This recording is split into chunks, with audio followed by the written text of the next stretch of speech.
नमस्कार, मैं बकुल डोनाल्ड। आप देख रहे हैं टीएफडी इंडिया। टीएफडी इंडिया में आप सभी का हार्दिक स्वागत है। बात की जाए महाराष्ट्र की, तो वहाँ राजनीति स्थिति का बुरा हाल देखने को मिलने लगा है। मंत्रियों से लेकर संतरियों तक की अदला बदली की बातें भी बाहर निकल कर आ रही हैं, जो कहीं ना कहीं ये संकेत ज़रूर दे रही है कि महाराष्ट्र में वहाँ की राजनीति में एक दरार पड़ने लगी है। क्या है पूरा मामला? ऐसे ही मुद्दों पर चर्चा करने के लिए हमारे साथ जुड़े हैं वरिष्ठ पत्रकार श्री श्यामगिरी जी। सर नमस्कार। सर, बात की जाए महाराष्ट्र की, तो महाराष्ट्र एनडीए में टूटना शुरू हो गया है।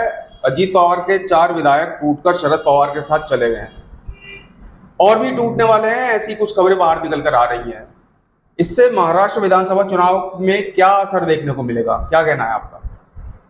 बकुल, यह तो होना ही था।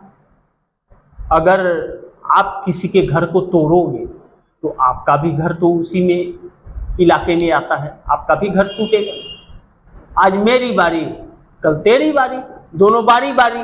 अब वह समय आ गया। भाजपा ने शरद पवार के घर को तोड़ा, अब इसका घर टूट रहा है।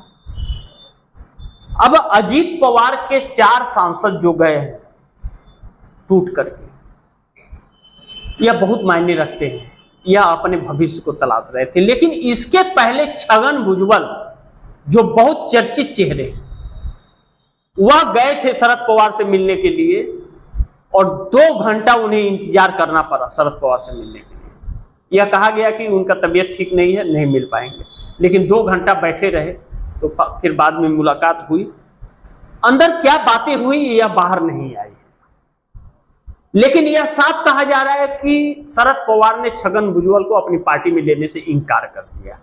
चूंकि अजीत पवार के साथ छगन भुजबल गए तो, लेकिन छगन भुजबल को राज्यसभा भेजा भी नहीं गया। अजीत पवार की पत्नी जो सुनीता पवार है, वह लोकसभा चुनाव हार गई, तो राज्यसभा से उन्हें भेज दिया गया, संसद बना करके। छगन भुजबल को नहीं भेजा गया। छगन भुजबल राज्यसभा जाना चाहते थे या चुनाव भी लड़ना चाहते थे लोकसभा का, लेकिन उनको टिकट भी नहीं मिला। अब छगन भुजबल की राजनीति दम तोड़ती नजर आ रही है। भाजपा के साथ नहीं है तो ईडी, और भाजपा के साथ नहीं है और अगर इंडिया गठबंधन की सरकार आ गई तो ईडी, क्योंकि दोनों तरफ से अब मार खा रहे हैं। वह तो मिलना चाहते थे, लेकिन शरद पवार ने इनकार कर दिया है। अभी तक कोई तो खबर नहीं आई है कि छगन भुजबल को ले रहे हैं, लेकिन 4 विधायक जो अजीत पवार से गए हैं उनको स्वीकृति दे दी गई है, वह ले लिए गए हैं। और यह कहा जा रहा है कि अजीत पवार के अभी और कई विधायक संपर्क में हैं, जो चुनाव से पहले पहले साथ छोड़ करके आने वाले हैं। अब ऐसी परिस्थितियों में अजीत पवार के लिए तो मुश्किलें बढ़ जाएंगी जी। अब जो पुराने चले जाएंगे तो नए के लिए, जो पुराने को नहीं जिता पा रहे हैं, जिनका चेहरा है, वह नए को क्या जिताएंगे? और जिनका खुद का भविष्य नहीं है उसके पास कौन आएगा?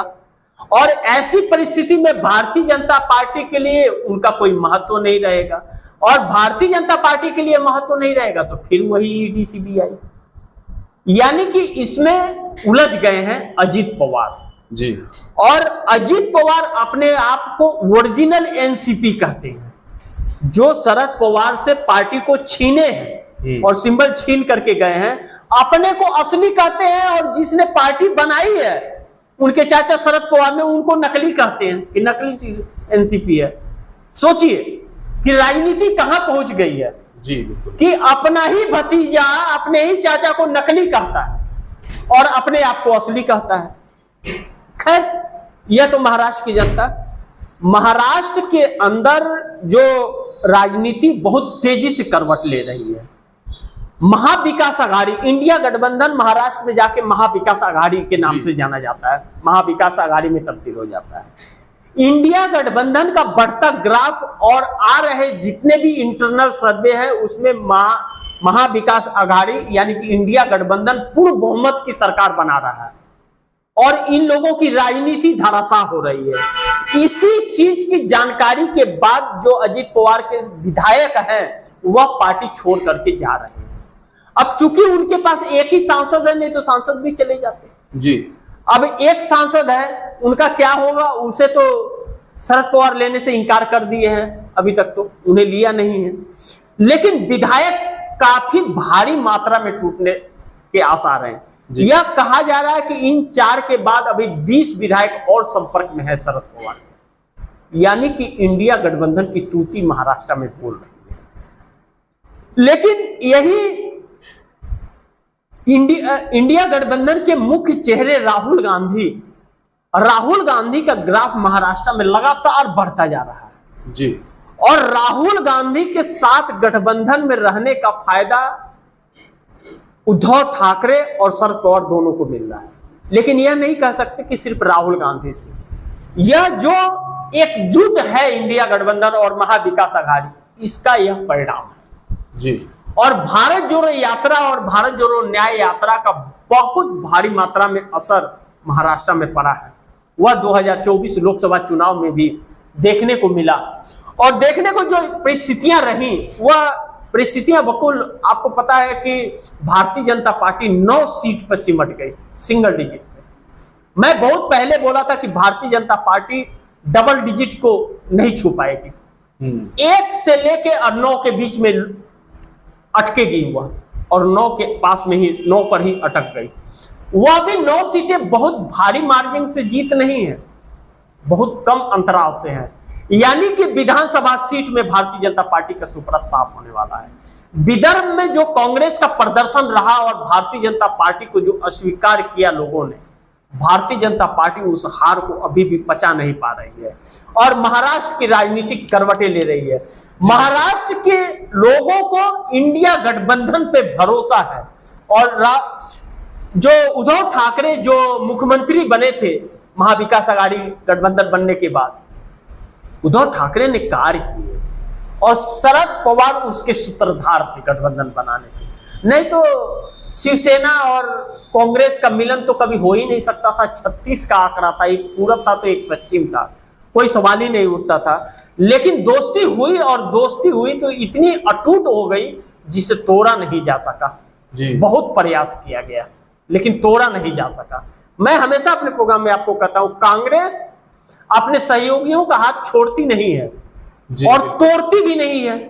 अगर वह न टूटे, अगर वह न छोड़े तो यह छोड़ती नहीं है और टूटती भी नहीं है।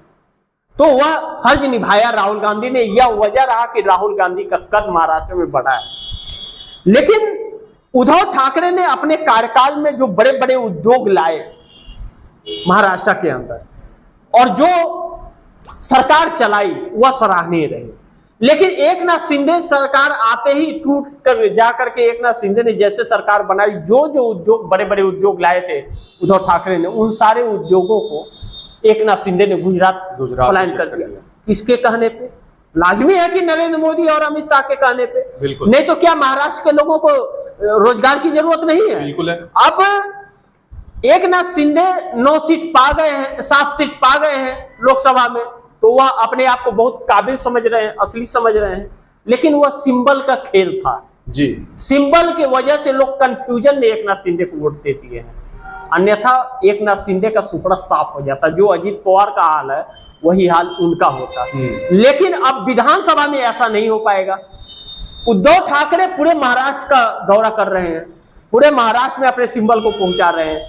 अब वो फायदा मिल नहीं पाएगा उन्हें विधानसभा चुनाव के अंदर। अजीत पवार के लोगों को और एकनाथ शिंदे के लोगों को यह पता चल गया है कि विधानसभा में हार बहुत बुरी होने वाली है और हार हुई तो क्या न कि फिर सत्ता आने वाली नहीं है, तो उनकी राजनीति का क्या होगा। इसीलिए इसे कम करके आंकना बहुत सही नहीं होगा, कम करके नहीं आंकना चाहिए। इंडिया गठबंधन मजबूत स्थिति में है महाराष्ट्र में और भारतीय जनता पार्टी किसी भी कीमत पर महाराष्ट्र जीतना चाहती है।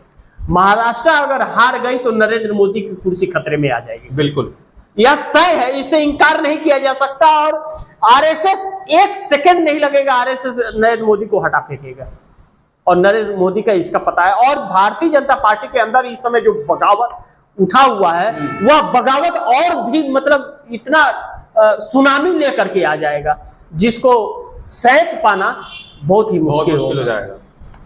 लेकिन मैं अपने दर्शकों को एक बार फिर बताना चाहूंगा कि आप दर्शक को पता है कि टीएफडी इंडिया के रेवेन्यू को मार्च महीने से ही रोका गया है और टीएफडी इंडिया ग्रुप इस समय बहुत मुश्किल दौर से चल रहा है। इसके लिए आपसे निवेदन है कि डिस्क्रिप्शन में और चार्ट में दिए गए, कमेंट बॉक्स में दिए गए लिंक के ऊपर आप क्लिक करें और क्लिक करके नए चैनल को सब्सक्राइब करें। इससे सहयोग मिलेगा टीएफडी इंडिया को और बेखौफ तरीके से खबरें आप तक पहुंचाता रहेगा। आप दर्शक का बहुत बड़ा सहयोग होगा। आज तक आप दर्शकों ने जो सहयोग और जो प्यार टीएफडी इंडिया को दिया है, आपकी उम्मीदों पे खड़ा उतरा है, तो कहीं आवाज रुक न जाए, आवाज बंद न की जाए, इसके लिए आप नए चैनल को सब्सक्राइब करके उस पर रिमूव होइए कि ताकि खबरें हम विस्तार पूर्वक हमेशा आप जैसे आप दर्शकों तक पहुंचाते रहें वैसे पहुंचाते रहें। तो आपका अगर सब्सक्राइब करेंगे चैनल को, आप रिमूव होंगे नए चैनल पर, तो आपका बहुत बड़ा सहयोग मिलेगा टीएफडी इंडिया को। जी बकुल। जी सर कहा जाता है कि एकनाथ शिंदे शिवसेना गुट के सांसद और विधायक उद्धव ठाकरे के टच में है। क्या लगता है कि एकनाथ शिंदे शिवसेना गुट भी टूट जाएगा? और अगर सर अजीत पवार गुट और एकनाथ शिंदे गुट जो है टूटता है तो भाजपा को कितना नुकसान देखने को मिलने वाला है? क्या राय है आपकी? जी बकुल, देखिए अभी भी मैंने अजीत पवार को लेकर के आपको बताया, एकनाथ शिंदे 45 विधायकों को लेकर के शिवसेना से अलग हुए थे। मुंबई से सूरत गए, सूरत से गुवाहाटी जाकर के सरकार बनी महाराष्ट्र में। उद्धव ठाकरे की पीठ में छोड़ा घोंपा गया नरेंद्र मोदी, अमित शाह और एकनाथ शिंदे के द्वारा। उद्धव ठाकरे के पिता बाला साहब ठाकरे ही थे जो भारतीय जनता पार्टी को पैर जमाने का जगह दिए थे महाराष्ट्र के अंदर, नहीं तो भाजपा का कोई वजूद नहीं था महाराष्ट्र में। और उसी बाला साहब ठाकरे के बेटे के पीठ में छुरा घोंप दिया। सिर्फ बात इतनी थी, 14 में भी 48 लोकसभा सीटों में 41 सीटें गठबंधन के साथ जीत करके भाजपा आई थी, उद्धव ठाकरे और भाजपा के साथ। 19 में भी 41 सीटें थी।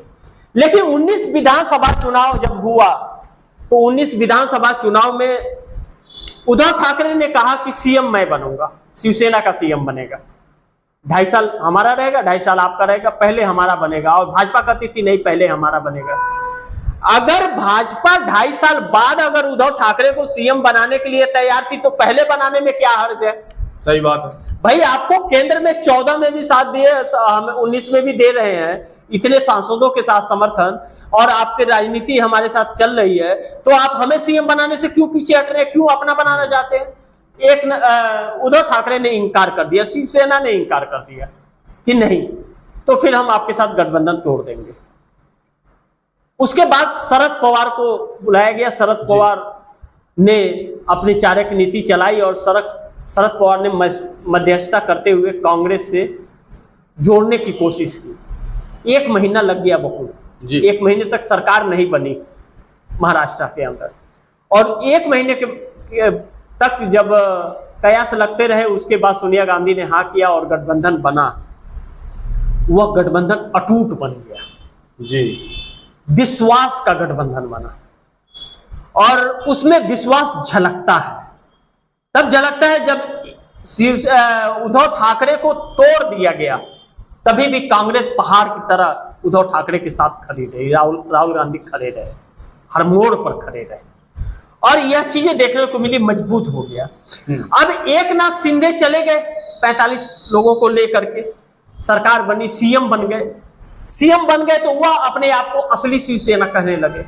नरेंद्र मोदी के सहयोग से उद्धव ठाकरे से उनका सिंबल शिवसेना का तीर धनुष कमान और पार्टी सब छीन लिया गया, दफ्तर छीन लिया गया। छीन तो लिए, लेकिन पार्टी चली गई, छीन लिए, लेकिन वोटर्स नहीं गए। वह कहते हैं ना, मुंशी अगर नौकरी छोड़ दे दुकान से तो दुकान के ग्राहक थोड़े मुंशी के साथ चले जाएंगे, वह ग्राहक तो दुकान पे ही आएंगे। बिल्कुल। तो यह चीजें लोकसभा चुनाव में देखने को मिली।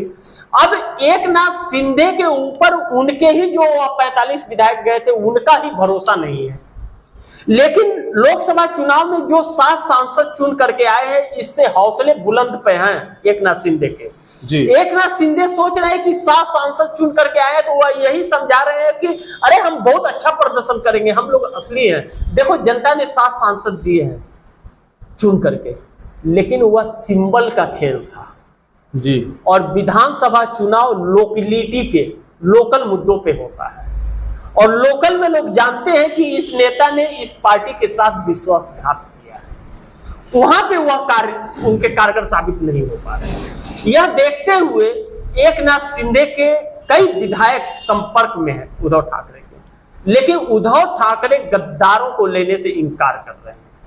अब उनका संपर्क शरद पवार और कांग्रेस के साथ भी है। वह कांग्रेस या शरद पवार में आते हैं तो दिक्कत नहीं है, लेकिन उद्धव ठाकरे ने लेने से इनकार कर दिया और वह उनके नेता भविष्य तलाश रहे हैं और एकनाथ शिंदे के साथ भविष्य नहीं है, क्योंकि उनका कहना है कि नरेंद्र मोदी का जादू तो अब समाप्त हो गया।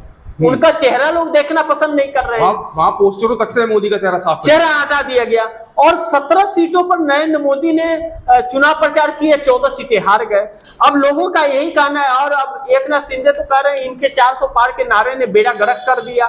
वहां का महाराष्ट्र का जो लोकल पार्टियां हैं इनकी गठबंधन की, वह कह रही है कि चुनाव प्रचार करने के लिए नरेंद्र मोदी अमित शाह को आने की जरूरत नहीं है, हम अपने हिसाब से अपना चुनाव प्रचार कर लेंगे जी। यानी कि यह जहां जाएंगे प्रचार करने वहां सीटें हार जाएंगे, एक तरीके से पनौती मान लिया। हाँ, पनौती मान ली जाए। यानी कि नरेंद्र मोदी के लिए खतरे की घंटी है महाराष्ट्र चुनाव बहुत महत्वपूर्ण चुनाव है।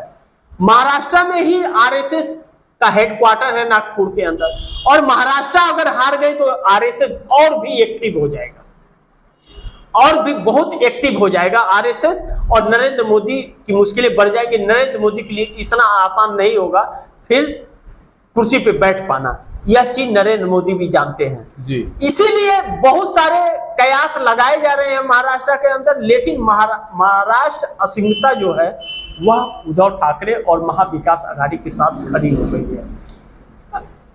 मनोज जारंगे पाटिल मराठा आंदोलनकारी हैं, वह आरक्षण को लेकर के आंदोलन कर रहे हैं, उनका भी अल्टीमेटम दिया है और उन्होंने महाविकास आघाड़ी को समर्थन दिया जी। वह राजनीतिक नहीं है, राजनीति उनकी कोई पार्टी नहीं है, कुछ नहीं है, वो चुनाव नहीं लड़ते हैं, लेकिन उस समुदाय के लोग अब महाविकास आघाड़ी को समर्थन करेंगे तो महाविकास आघाड़ी की सरकार बनती हुई नजर आई और पूर्ण बहुमत की क्लीन स्वीप की स्थिति में है। अब देखना यह दिलचस्प होगा कि एनडीए गठबंधन के कितने नेताओं की जमानत जब्त होती है, कितने की जमानत बच रही है। इसी चीज को लेकर के मंथन चल रहा है एनडीए गठबंधन के अंदर और महाविकास आघाड़ी अपने चुनाव प्रचार में लग गई है जी बकुल जी। सर बात की जाए तो इंडिया गठबंधन की महाराष्ट्र में क्या तैयारी है? एकनाथ शिंदे सरकार बजट में इस बार जो है लोभ लुभानी बजट पेश करने वाली है। ऐसा बजट पेश करके एनडीए जो है एनडीए गठबंधन जो है इंडिया गठबंधन को नुकसान पहुंचा पाएगा क्या लगता है आपको सर? देखिए बकुल, मैं बताऊं आपको, 5 न्याय 25 गारंटियां कांग्रेस लेके आई थी लोकसभा चुनाव में। इसी तर्ज पर कुछ एकनाथ शिंदे बजट पेश करने जा रहे हैं जी। लेकिन देखना यह है कि क्या उसके चक्कर में महाराष्ट्र के लोग आएंगे, लगता तो नहीं है। अब बजट जब पेश होगा तब पता चलेगा कि बजट में क्या क्या दे रहे हैं और कहां से दे रहे हैं, यह देखना होगा। पैसे की ताकत है इस समय एकनाथ शिंदे के पास, इससे इनकार नहीं किया जा सकता। सीएम है, सरकार है उनकी, तो पैसे भी हैं, इससे भी इनकार नहीं है। उद्योगपति के भी भाई इतने उद्योग को गुजरात भेज दिए तो पैसे तो होंगे ही होंगे, ऐसे तो नहीं भेज दिए। अब एकनाथ शिंदे महिलाओं को, युवाओं को कुछ देना चाहते हैं बजट से, लेकिन नौकरियां कहां हैं? आप 1000 रुपया दे दोगे, उस 1000 रुपये से तो घर नहीं चलेगा। वहां के लोगों को नौकरी चाहिए जी। और जो भ्रष्टाचार हो रहे हैं और जो उद्योग आप महाराष्ट्र से उठा करके वहां भेज रहे हो, उसकी भरपाई कहां से होगी महाराष्ट्र में? और जो महाराष्ट्र के ऊपर कर्ज है वह कैसे चुकेगा? एकनाथ शिंदे नरेंद्र मोदी के सह पर इतना कुछ बयान दे चुके हैं कि वह फंस गए हैं, वह पूरा कर नहीं पाए अपने बयानों को। सीएम है, बयान तो देना ही पड़ेगा और वादे भी करने पड़ेंगे, लेकिन सीएम है तो उन वादों को पूरा भी करना पड़ेगा। जी बिल्कुल। इंडिया गठबंधन ने इन लोगों को पानी पिला दिया है और उद्धव ठाकरे ही मुख्यमंत्री बनेंगे अगर महाविकास आघाड़ी की सरकार इंडिया गठबंधन की महाराष्ट्र में आती है, तो इससे इंकार नहीं किया जा सकता, यह हकीकत है जी। लेकिन एकनाथ शिंदे मानने को तैयार नहीं है कि इंडिया गठबंधन आएगा, जबकि इंटरनल रिपोर्ट उनके पास भी है कि बहुत करारी हार का सामना करना पड़ेगा इन लोगों को।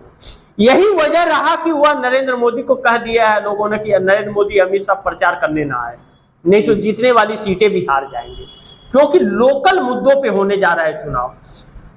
लोकसभा चुनाव की परिस्थितियां अलग थी, लेकिन इस विधानसभा चुनाव में गद्दार के नाम से जाने जाएंगे एकनाथ शिंदे और अजित पवार, क्योंकि इन दोनों ने उस थाली में छेद किया है जिस थाली में खाया है। उद्धव ठाकरे के पिता बाला साहब ठाकरे ने एकनाथ शिंदे को ऑटो ड्राइवर से नेता और मंत्री बना दिया और उसी ऑटो ड्राइवर ने उसी मालिक को पीठ में छुरा घोंप करके पार्टी छीन ली, हड़प कर लिया, पार्टी को ढकार लिया, घोट लिया, ढकार भी नहीं लिया एकनाथ शिंदे ने। यह महाराष्ट्र की जनता इस मुद्दे पर माफ करने के लिए बिल्कुल तैयार नहीं है। और उद्धव ठाकरे बड़े बड़े रैलियों में कहते हैं कि क्या मुझे इन गद्दारों के साथ जाना चाहिए जिसने पीठ में छोड़ा घोंप करके गया, और क्या इन गद्दारों को फिर पार्टी में शामिल करना चाहिए? जनता कह रही है नहीं, जनता कह रही है नहीं, इन गद्दारों को पार्टी में नहीं लेना है। इसका मतलब जनता उन्हें सबक सिखाने के मूड में आ गई है और यही डर है कि एकनाथ शिंदे के कई लोग अब उद्धव ठाकरे के संपर्क में है, शरद पवार के संपर्क में है, राहुल गांधी के संपर्क में है। इसीलिए इन लोगों की मुसीबतें बढ़ रही हैं और यह हार का एक डर है, हार ना हो जाए इसके लिए कुछ लुहानी तस्वीरें दिखाई जाए। उसके बाद बजट पेश करने के बाद तो चुनाव है जी। कौन देता है? उसके बाद सत्ता में आने के बाद में कहेंगे कि हमें तो जनता ने को हमारे ऊपर भरोसा था इसीलिए तो दिया, अब महाराष्ट्र में है ही कुछ नहीं तो मैं दूं कहां से। तो इन लोगों का फितरत रहा है। 15 लाख खाते में आएंगे, नरेंद्र मोदी ने कहा, आए 1 रुपया नहीं, 15 पैसे नहीं, लोग इंतजार करते रह गए। अच्छे दिन आएंगे, बेरोजगार बन गए लोग। तो यह सारी चीजें इन लोगों की बौखलाहट है जो बजट पेश करने जा रहे हैं। अब बजट में क्या आता है आने वाले समय में यह पता चलेगा। जी बकुल जी सर, धन्यवाद आपका अपना कीमती समय हमको देने के लिए। Thank you. तो आपने सुना कि किस बेबाक अंदाज में महाराष्ट्र को लेकर वरिष्ठ पत्रकार श्री श्याम गिरी जी ने अपनी राय आप सभी के सामने साझा की है। गुटों का टूटना, सीटों का टूटना, जुड़ना एक नया मोड़ लेकर आता है। ये देखने में एक दिलचस्प बात होने वाली है। मिलते हैं ऐसी किसी नई चर्चा पर किसी नए मुद्दे के साथ, तब तक के लिए दीजिए इजाजत। आप देख रहे थे TFD इंडिया, मैं बकुल डोनाल्ड, वरिष्ठ पत्रकार श्री श्याम गिरी जी के साथ। नमस्कार।